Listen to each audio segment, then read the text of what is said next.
Good morning team members. எஸ்பிஓட உங்களுடைய அக்கௌண்ட்டில் யாரெல்லாம் பேன் கார்டு டீட்டெயில் அப்டேட் பண்ணாமல் இருக்கீங்களோ ஆக்டிவில் இருக்கிறவங்க, ஓகே, சஸ்பெண்டில் இருக்கிறவங்க ரீஃபண்டபிள் கேட்டவங்க மட்டும்தான், அவங்க ப்ராப்ளம் கிடையாது, சரிங்களா? அவங்க இப்போ பண்ணவும் முடியாது, ரைட்? அதனால் ஆக்டிவில் இருக்கிறவங்க மறக்காமல் அப்டேட் பண்ணிவிடுங்க.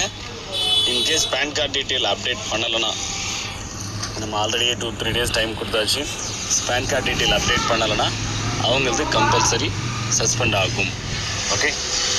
ப்ளஸ் அவங்க இதுக்கு முன்னாடி பேமெண்ட் வாங்கினவங்களாக இருந்தாங்கன்னா, ஓகே, இதுக்கு முன்னாடி பேமெண்ட் வாங்கினவங்களாக இருந்தாங்கன்னா, எஸ்பிஓவில் பேமெண்ட் வாங்கினவங்களாக இருந்தாங்கன்னா அவங்களுக்கு உங்களுடைய வாலெட்லேருந்து, அப்டேட் வாலெட்லேருந்து, ஸோ நீங்கள் எவ்வளோ அமௌண்ட் வாங்கியிருக்கீங்களோ அதுக்கேற்ற மாதிரி உங்களுக்கு இப்போ டிடிஎஸ் 5% சம்திங் பே பண்ண போகிறாங்க.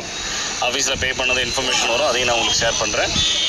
இந்த அப்டேட் பண்ணாதவங்களுக்குலாம் 20% பே பண்ணுவாங்க. அதுக்கேற்ற மாதிரி பேலன்ஸ் ரிமைனிங் அமௌண்ட்டை உங்கள் வாலெட்லேருந்து எடுத்துருவாங்க, டிடெக்ட்டும் பண்ணிவிடுவாங்க.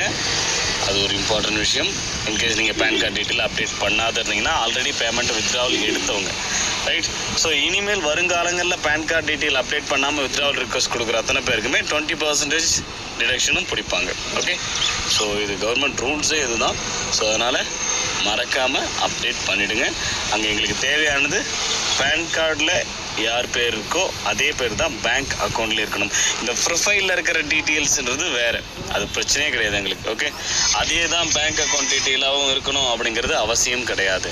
நாங்கள் பேன் கார்டு டீட்டெயிலும் பேங்க் அக்கௌண்ட் டீட்டெயிலும் தான் சேமாக பார்ப்போம், ஓகேவா? ஸோ ப்ரொஃபைலில் இன்னொருத்தருடைய பேர் இருந்தாலுமே எங்களுக்கு ப்ராப்ளம் கிடையாது, ஓகே? கன்ஃபியூஸ் ஆகாதீங்க, கிளியராக அப்டேட் பண்ணுங்கள், ஓகே? தேங்க்யூ.